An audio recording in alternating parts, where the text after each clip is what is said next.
되기 이전보다 삶과 행실이 아주 좋아지고 변화되는 것을 볼 수가 있습니다. 뿐만 아니라 일반적으로 그리스도인들의 삶이나 행실은 비기독교인들보다는 대개 낫다, 그렇게 말할 수가 있죠. 반드시 그런 것은 아니지만 대개는 그렇습니다. 그리스도인들은 하나님을 인정하고 하나님을 믿기 때문에 그리스도인이 되면 아무래도 생활이 좀 더 성실해지고 윤리적이고 모범적이 되는 것이 사실이죠. 그런데 종종 그리스도인 가운데는 신앙은 아주 훌륭한데 삶에서는 전혀 기대에 못 미치는 사람들이 만나기도 합니다.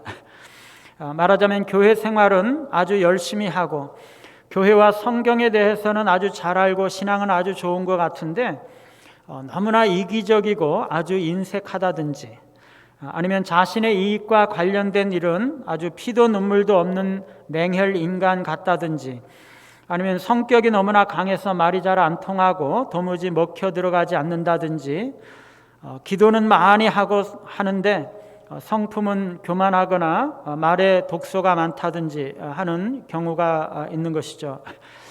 우리가 그런 사람들을 볼 때 우리는 정말 마음이 힘들고 이해할 수가 없습니다. 그런데 사실은 그런 사람이 신앙이 좋은 것이 아닙니다. 신앙이란 그 사람의 전 인격과 관련된 것이기 때문입니다. 그런데 그런 문제가 나타나는 근본적인 이유는 하나님이 눈에 보이지 않으시기 때문입니다.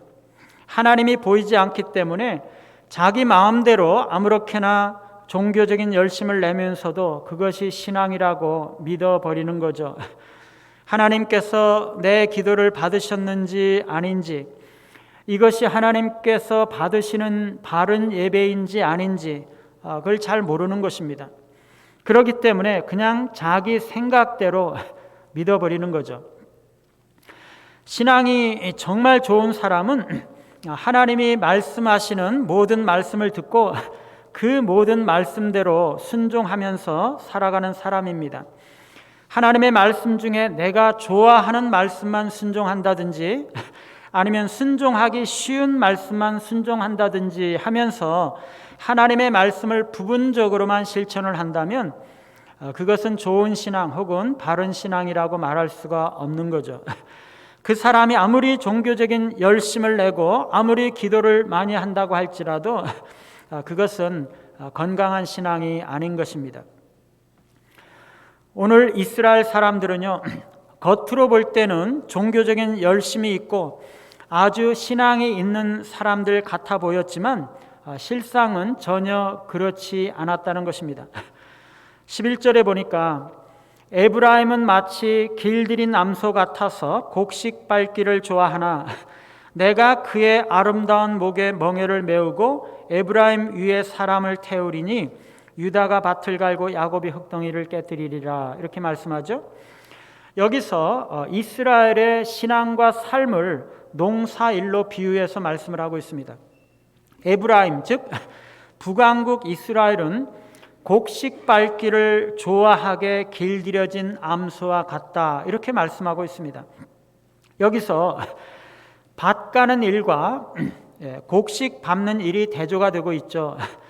그 둘 중에 밭 가는 일이 당연히 훨씬 더 힘들고 고되겠죠. 곡식 밟는 것은요, 멍에도 없이, 멍에를 지지도 않고 유유자적 이리 갔다 저리 갔다 하면서 종종 그 곡식을 한 입 이렇게 집어먹고 한참 되새김질을 하기도 하고 놀면서 할 수 있는 그런 일인데 반해서 밭 가는 일은 멍에를 메고 땀을 뻘뻘 흘리면서 오랜 시간 동안 그 무거운 쟁기를 끌어야 하는 것이죠. 그런데 이 에브라임은 곡식 밟는 데는 길들여졌는데 밭 가는 일은 하려고는 도무지 하지 않는다는 것입니다. 이 에브라임은요, 어느 정도 순종하는 채 했지만 멍에를 메고서 모든 일에 전적으로 하나님께 순종할 정도는 나오지 않았던 것입니다. 힘든 멍에는 메려고 하지 않고 노는 재미에만 빠져서 타작 마당이나 왔다 갔다 하면서 곡식이나 밟을 뿐인 것이죠. 여러분, 이 사람들은요, 기독교의 온갖 진리를 전적으로 부정하는 것이 아닙니다. 진리를 어느 정도 인정은 합니다. 그러나 주님께서 조금만 더 요구하고 조금만 더 많은 것을 강요하실 때는 맹렬하게 저항하면서 자기들 마음대로 하겠다고 들고 나서는 거죠. 여러분, 세상 사람들은요, 어느 정도는 선하게 살아갑니다. 어느 정도는 순종하는 것이죠. 그런데 율법의 무거운 잣대를 들이대면은요, 자신들의 쾌락을 보장해 달라고, 자기 마음대로 하겠다고 당장 반발하는 것이에요. 아무리 악한 죄인들이라고 해도요, 자신은 악의 노예로 살아가고 있으면서도 어느 정도는 순종하는 척하면서 선하게 사는 것처럼 보이면서 살아가는 거죠. 여러분, 이게 이스라엘 백성들의 모습이었다는 것입니다. 이스라엘 백성들은요, 하나님께 위선적인 섬김을 하고 있는 거죠. 타작마당까지는 가겠다는 거예요. 곡식 밟는 일은 하겠다는 거예요. 그러나 밭 가는 일은 하지 않겠다는 것이, 하나님께서 쉬운 일을 명령하실 때는 기꺼이 순종하고자 하지만 밭 가는 일과 같은 어렵고 힘든 일에는 결코 길들여지지 않는 것이 이스라엘 사람들이었다는 것입니다. 하나님은 그런 이스라엘을 향해서 징계하시겠다고 말씀하세요. 에브라임의 아름다운 목에 멍에를 메우고 사람을 태울 것입니다. 그래서 더 거친 일을 하도록 아주 강압적으로 다스리고 매를 때리면서 억지로 훈련을 시켜서 그들을 길들이고 그들로 하여금 밭을 갈게 하시겠다는 것입니다. 여러분, 여기서 사람을 태운다는 것은 아수르에 의한 통치를 말하는 것이거든요.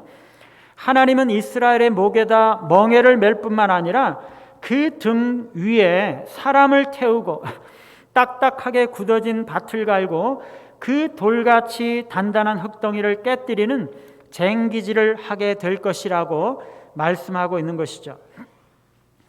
이스라엘이 멸망을 당해서 아수르에게 정복을 당하고 아수르 왕의 압제로 인해서 엄청나게 고되고 힘든 삶을 이제 그들은 살게 될 것임을 하나님께서 말씀을 하고 계시는 것입니다.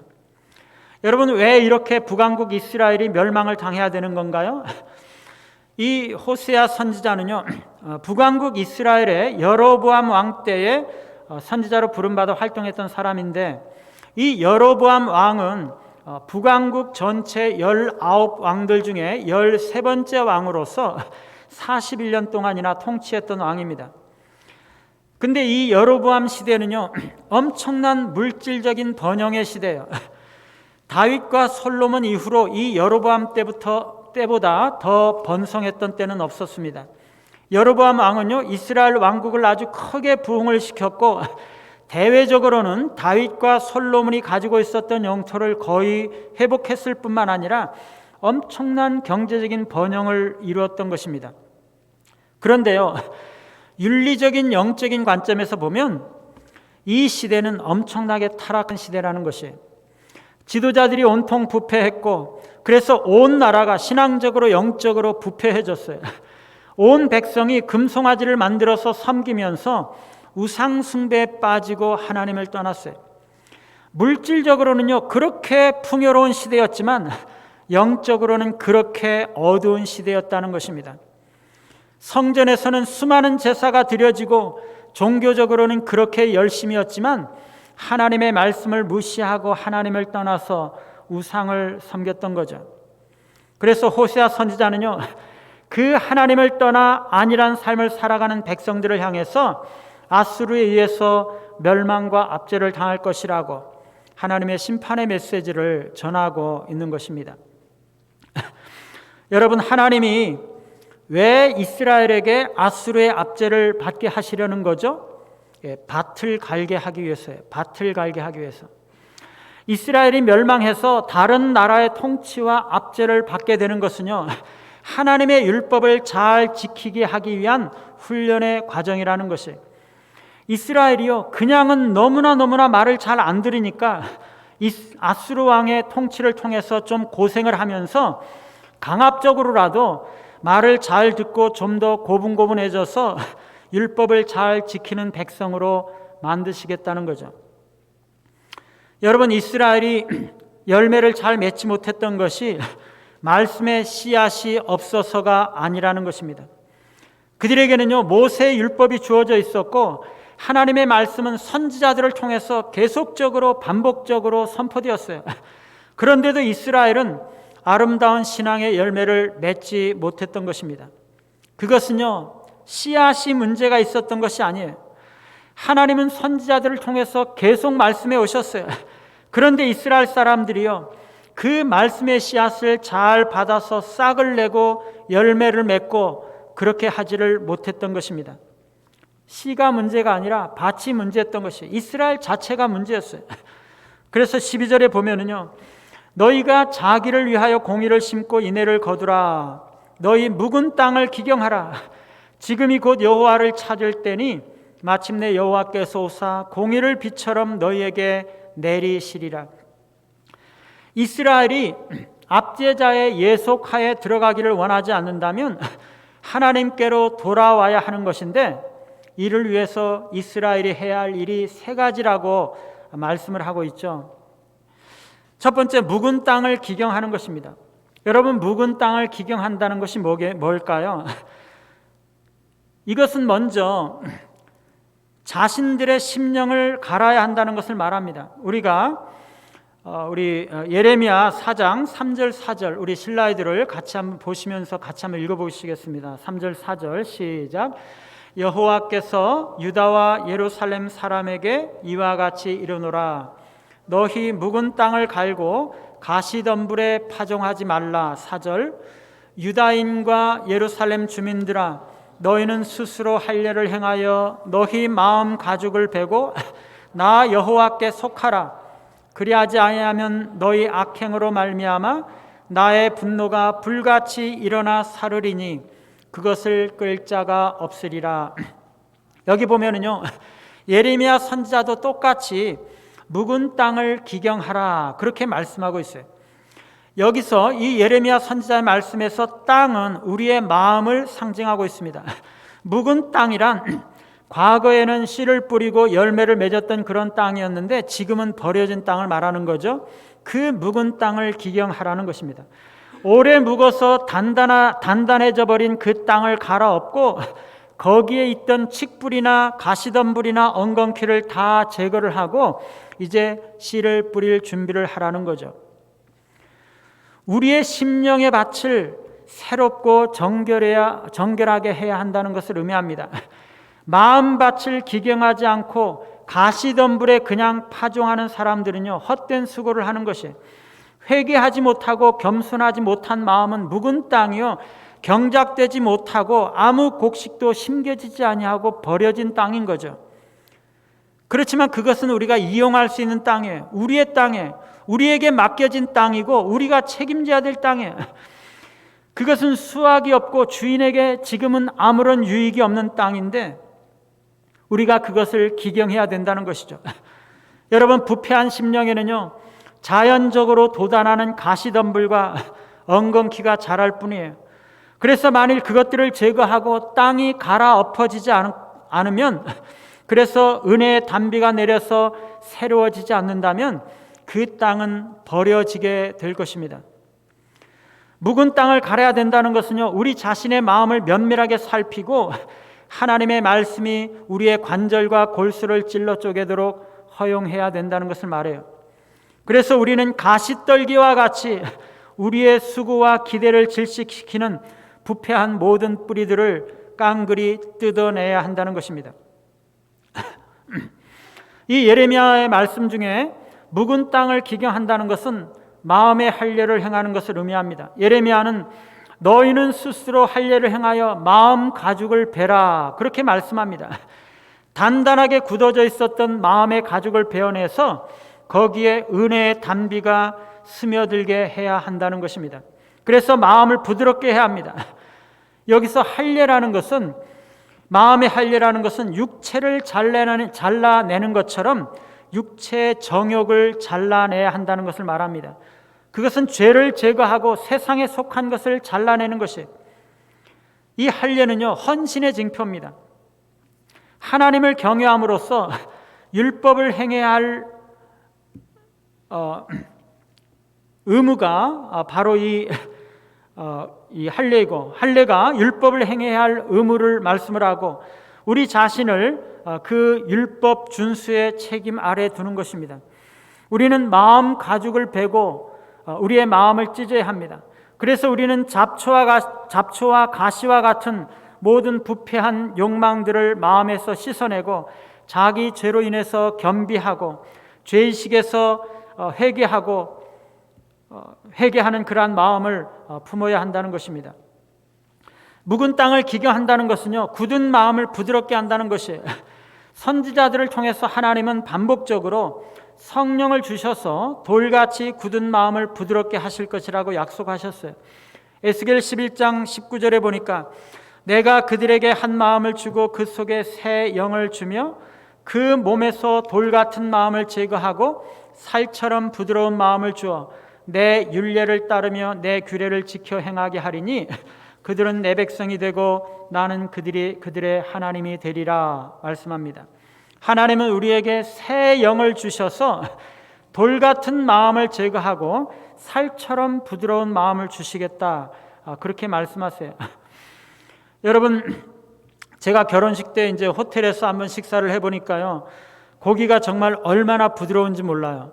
고기가 그렇게 부드러워요. 이 소고기를 그렇게 많은 사람들한테 원래 그렇게 부드러운 것만 사용을 하는 것인지 아니면 고기를 부드럽게 하는 어떤 특별한 비법이 있는지 잘 모르겠는데 이게 정말 부드럽더라고요. 죄로 인해서 딱딱해진 우리의 마음을 하나님께서 성령을 보내셔서 그렇게 부드럽게 하시겠다고 말씀하시는 것입니다. 사람들이 그렇게 내내 밟아서 딱딱하게 된 땅이 비가 오면 부드러워지는 것처럼 하나님의 은혜가 그 우리의 단단한 마음에 들어가게 되면 우리의 마음이 부드러워진다는 거죠. 이렇게 부드러운 마음을 주시는 것은요, 하나님의 율례를 행하고 하나님의 언약을 회복하기 위한 것이다 라고 말씀하고 있습니다. 묵은 땅을 기경하는 것은 마음을 새롭게 하는 것을 의미합니다. 시편 51편에서 시인은 하나님이여 내 속에 정한 마음을 창조하시고 내 안에 정직한 영을 새롭게 하소서 말하죠. 로마서에서도 보면은요, 12장에 마음을 새롭게 함으로 변화를 받으라 이렇게 말씀하고 있어요. 여러분, 우리 마음 속에는요, 세속적인 생각이 가득해요. 우리가 하나님을 믿지 않고 살아왔던 삶에는 하나님의 진리가 와전되고 왜곡된 채 떠돌아다니고 있기 때문에 그런 거짓된 사고가 우리의 마음 속에 심겨질 수가 있는 거죠. 그런 잘못된 생각들은 우리에게 하나님의 말씀을 왜곡하게 하고 하나님에 대한 믿음을 와전시키고 그릇가게 만드는 것이에요.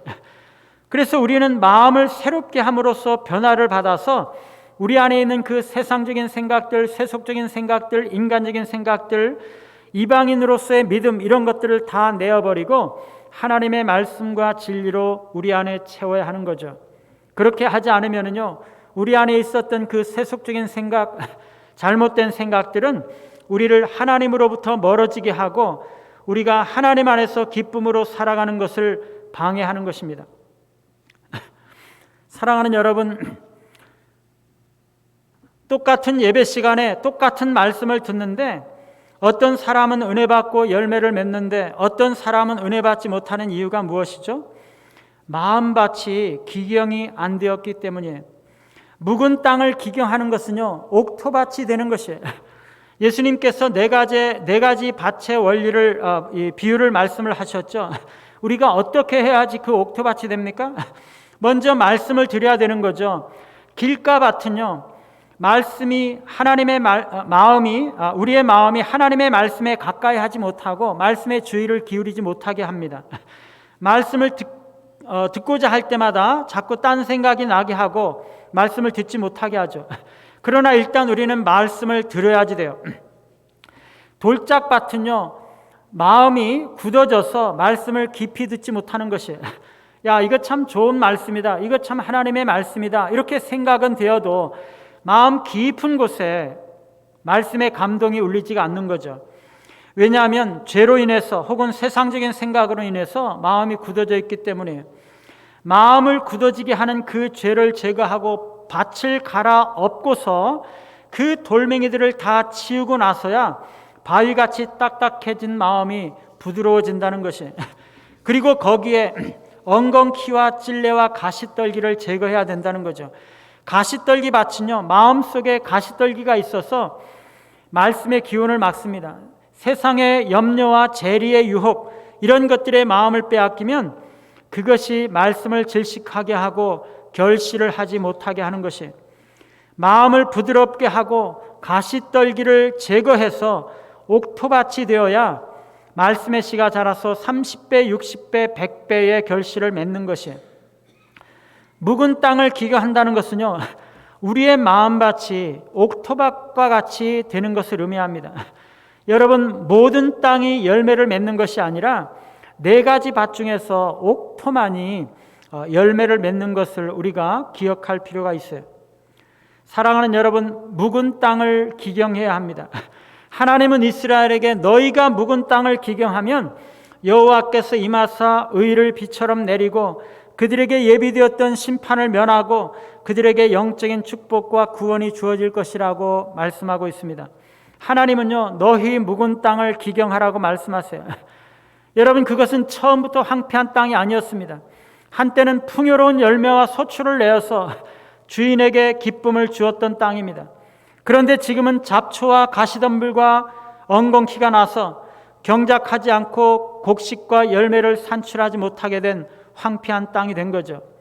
과거에는 풍성한 소출로 인해서 모든 사람들의 칭찬과 부러움을 샀던 땅이지만 지금은 버려졌던 그 묵은 땅을 기경해야 한다는 것입니다. 사랑하는 여러분, 이스라엘은요, 과거에는 그렇게 황폐한 땅이 아니었어요. 그들은 하나님의 율법을 가지고 있었고 그 말씀의 열매를 풍성하게 맺고 있었던 백성이었어요. 그들의 마음에는 하나님을 향한 사랑과 열정이 있었고 그들이 드리는 찬양은 감격이 있었고 그들이 드리는 헌물과 희생제사는 진실함이 있었어요. 그들은 백성들끼리 서로 사랑함이 있었고 심지어 고아와 과부와 나그네들과 외국인들까지 사랑스러운 돌봄과 배려가 있었어요. 그 땅에는 공평과 정의가 하수같이 흐르고 하나님께서 그들과 함께 하시고 하나님은 그들을 그렇게 사랑스러워 하셨어요. 그런 이스라엘 백성들이 하나님을 떠나서 우상을 섬기고 도덕적으로 종교적으로 부패하게 됨으로써 이제 그 땅이 묵혀졌고 황폐하게 되었으니 이제 그 묵은 땅을 기경하여 전과 같이 옥토로 준비되라는 것입니다. 두 번째는요, 너희가 자기를 위하여 공의를 심고 인애를 거두라 라고 말씀합니다. 우리는 의의 씨를 우리 자신들에게 뿌려야 되는 것이 하나님의 말씀대로 살아야 된다는 거죠. 하나님의 율법에 따라서 순종하면서 하나님께서 원하시는 선행에 복귀해야 한다는 것을 말합니다. 우리는 하나님의 말씀에 순종하면서 하나님을 향한 경건과 사람들을 향한 정의와 자비를 넘치게 해야 되는 거죠. 바울은요, 성령을 위하여 심으라고 말합니다. 갈라디아서에 보면 사람이 무엇으로 심든지 그대로 거두리라. 자기의 육체를 위하여 심는 자는 육체로부터 썩어질 것을 거두고 성령을 위하여 심는 자는 성령으로부터 영생을 거두리라 말씀합니다. 여러분, 우리의 모든 행위는요, 씨를 뿌리는 것이라는 말씀이에요. 아무 씨나 뿌리는 것이 아니라 우리의 의를 심어야 한다는 거죠. 심어야 할 것을 심고 행해야 할 것을 행해야 하는 거죠. 우리가 할 일을 다 하면은요, 하나님도 자신의 역할을 하실 것입니다. 공의를 심는다는 것은 하나님 나라와 의를 위해서 투자하는 것을 말해요. 지금까지는 우리가 하나님의 의를 위해서 온전히 헌신하지 못했어도 우리가 이제 하나님의 나라를 위해서 투자하고 헌신하기를 하나님은 원하시는 거죠. 여러분, 하나님은요, 잔인한 하나님이 아니세요. 신앙이 아직 어린 사람들에게 무거운 짐을 지우고 따라오라고 강요하지 않습니다. 그러나 하나님은요, 우리의 신앙의 각 단계마다 우리가 감당하기를 원하시는 것을 요구하시는 분이세요. 하나님께서 원하시는 그것을 순종하면 하나님은 우리가 반드시 감당할 능력을 주시고 그에 따른 은혜를 주시는 것이, 하나님은요, 그래서 궁극적으로는 우리의 모든 것을 원하세요. 왜냐하면 그분은 우리에게 그분의 모든 것을 주셨거든요. 우리가 우리 자신들을 다 드려서 하나님 앞에 드리면 하나님은 그 모든 것을 하나님의 이름을 위하여 사용하시고 우리에게 다 그냥 그대로 돌려주세요. 하나님은 분명히 약속하셨어요. 너희는 먼저 그의 나라와 그의 의를 구하라. 그리하면 이 모든 것을 너희에게 더하시리라. 우리가 하나님의 나라와 의를 위해서 우리 자신을 들여서 하나님의 의를 심으면 그분은 우리의 모든 필요를 채우시고 하나님의 의로 풍성하게 채워주실 것입니다. 오늘 말씀은 우리가 만일 의를 심는다면 인내를 거둘 것이라고 말씀하고 있어요. 여러분, 콩 심은 데 콩 나고 팥 심은 데 팥 나고 심은 대로 거두는 것이지 의를 심었는데 왜 인내를 거둡니까? 그것은요, 의와 공의와 인애가 같은 것이다 라는 것을 의미할 수 있어요. 그런데 원문에는요, 인애를 거두라 이렇게 말씀하고 있지 않고 인애에 따라 거둘 것이다 이렇게 말씀하고 있어요. 우리가 공의를 심는다면요, 하나님의 인애에 따라서 그것을 거두게 될 것이에요. 공의를. 이것은요, 하나님께서 우리가 심는 것에 대한 보상을 인색함으로 하시는 것이 아니라 하나님의 자비를 따라서 하신다는 것을 말해요. 우리는 공의를 조금 심었는데요, 하나님은 하나님의 자비와 공의를 따라서 아주 풍성하게 거두게 하신다는 것이에요. 누가복음 6장 38절에도 보면은요, 주라 그리하면 너희에게 줄 것이니 곧 후히 되어 누르고 흔들어 넘치도록 하여 너희에게 안겨주리라 이렇게 말씀하세요. 우리는요, 우리가 수고하고 우리가 뿌리고 우리가 노력한 것들에 대해서 공의의 법칙대로 받는 것이 아니에요. 응분의 대가를 받는 것이 아니라 부채의 보상을 받는 것이 아니라 은혜의 보상을 받는 것이에요. 우리의 공로로 우리가 거두는 것이 아닙니다.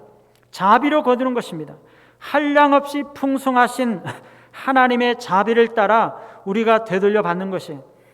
우리의 선행과 은혜의 열매는요, 엄청나게 더 큰 은혜를 얻을 수 있는 씨앗이 되는 것이죠. 우리가 조금 겸비하면은요, 우리에게 더 겸비할 수 있는 은혜를 주세요. 우리가 조금 기도의 문을 열면은요, 더 많이 기도할 수 있는 은혜를 주세요. 우리가 조금 구제하면은요, 더 많이 구제할 수 있는 길을 열어주세요. 하나님은요, 우리가 심은 대로 거두게 하시는 것이 아니라 그분의 자비를 따라 풍성하게 거두게 하시는 분이라는 것입니다. 사랑하는 여러분, 우리가 스스로 의를 심으면 하나님께서 우리에게 은혜를 소낙비와 같이 퍼부으실 것이고 의를 비처럼 내려주실 것이에요.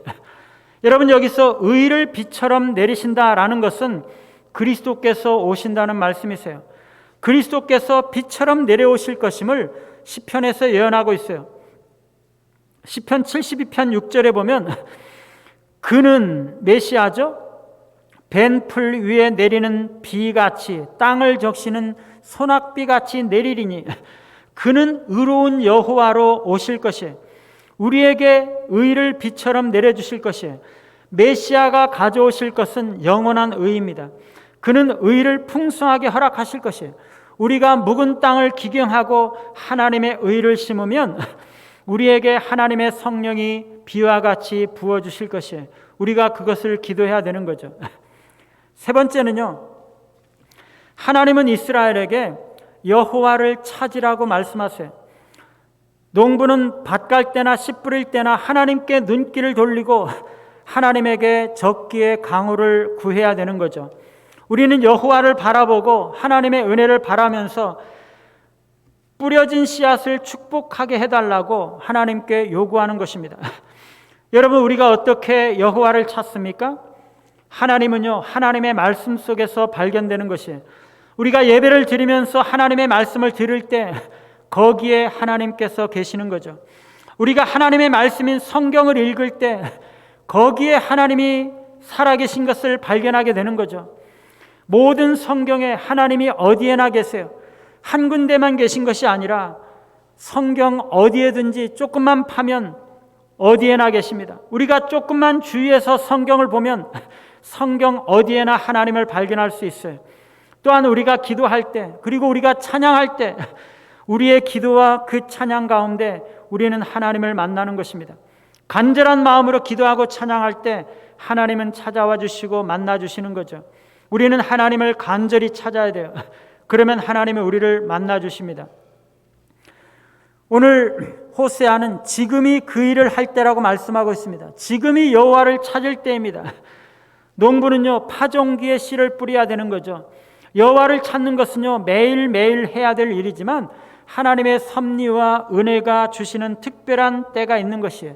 지금이 바로 그러한 때라고 호세아는 말씀하고 있어요.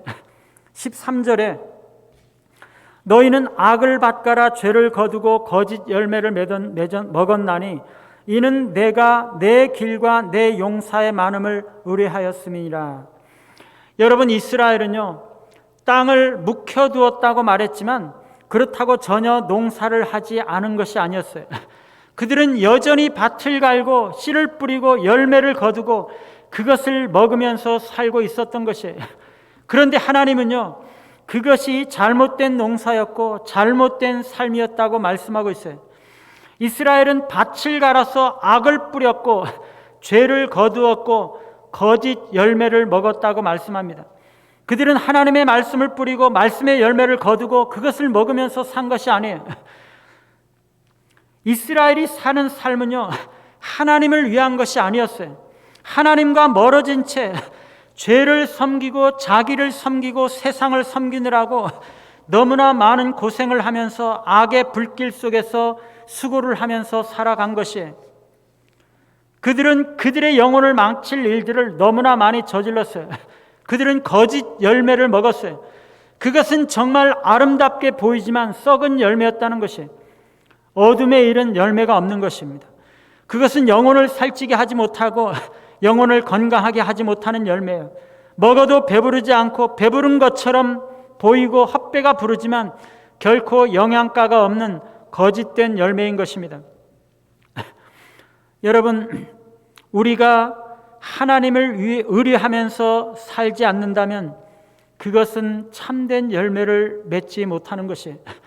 하나님과 멀어져서 하나님과 상관없이 우리의 길과 우리의 용사의 많음을 의지하면서 살아간다면 그것은 하나님께서 원하시는 참된 열매가 아니라는 것이에요. 그것은 자기의 육체를 무기로 삼고 살아계신 하나님으로부터 떠남으로 맺는 거짓된 열매인 것입니다. 사랑하는 여러분, 우리가 하나님의 은혜와 능력을 의지하지 않고 내 힘과 내 능력으로 살았다면 거기서 우리가 아무리 많은 것을 성취했다 할지라도 그것은 하나님의 의의 열매가 아니라 죄의 열매인 것입니다. 하나님과 상관없이 우리가 우리 힘으로 돈을 벌었다면 우리가 아무리 많은 돈을 벌었다 할지라도 그것은 죄의 열매인 것입니다. 우리가 하나님과 멀어진 채 아무리 이 세상에서 큰 성공을 거뒀다 할지라도 그것은 죄의 열매일 뿐 하나님의 의의 열매가 아니에요. 사랑하는 여러분, 하나님은 악을 밭가라 죄를 거두고 거짓 열매를 먹으면서 곡식 밟는 일에만 익숙해져 있는 이스라엘을 향해서 그들을 징계하겠다고 말씀하시고 계십니다. 아수르 왕의 압제를 통해서 억지로라도 밭을 갈고 율법을 지키게 하시겠다는 것이, 하나님은 그들에게 묵은 땅을 기경하라고 말씀하십니다. 하나님의 은혜와는 멀어진 채 단단해진 마음이 부드러워지고 그 안에 있는 모든 가시떨기를 제거하라고 말씀하고 있습니다. 그리고 거기에 공의를 심기 위해서 하나님의 말씀에 순종하기를 명령하십니다. 그렇게 할 때 하나님은 의를 비처럼 내려주시겠다고 약속하십니다. 이러한 하나님의 은혜가 우리 가운데 이루어지는 우리 공동체와 우리 모두가 되시기를 간절히 바랍니다. 우리 같이 한번 찬양하시고 기도하는 시간 가지겠습니다. 우리 함께 기도해.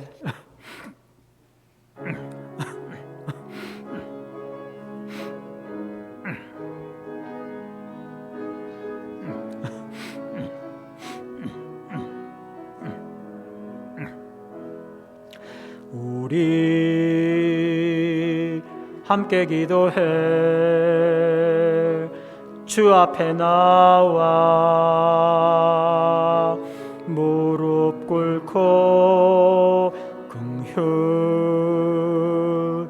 베푸시는 주 하늘을 향해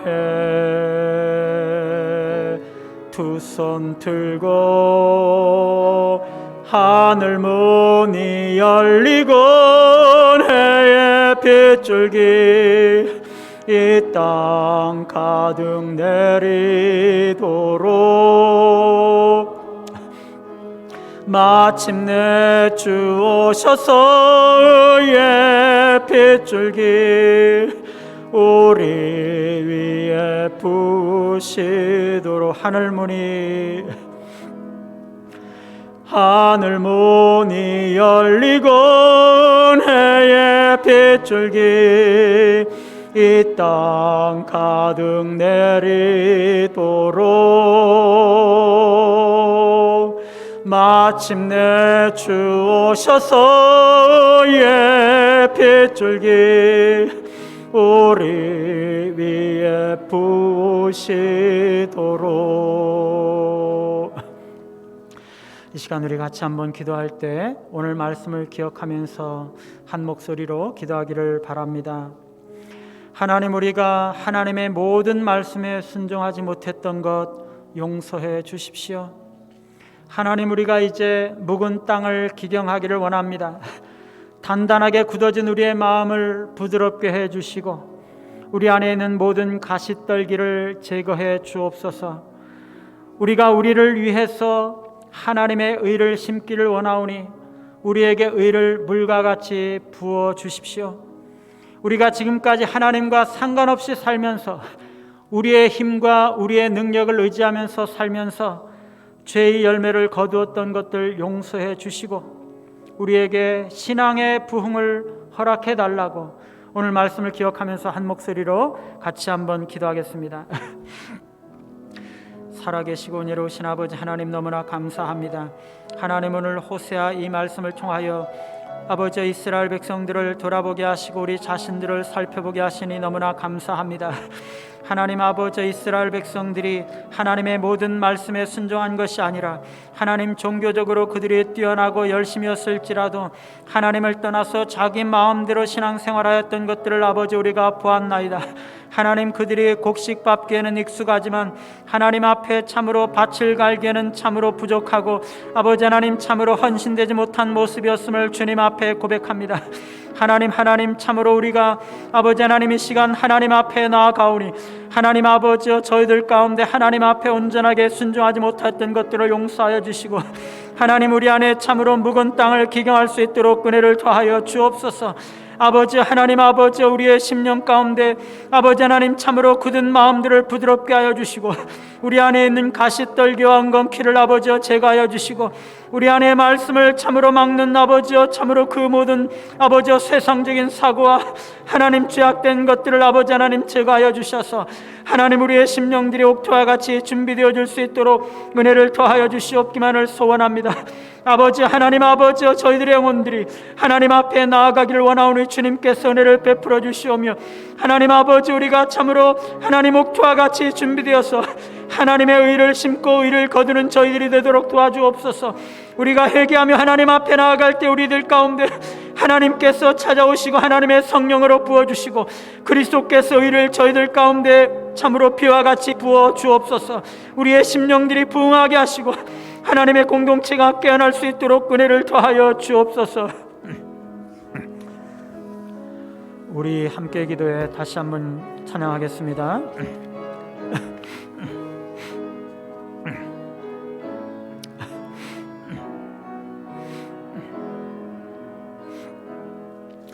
우리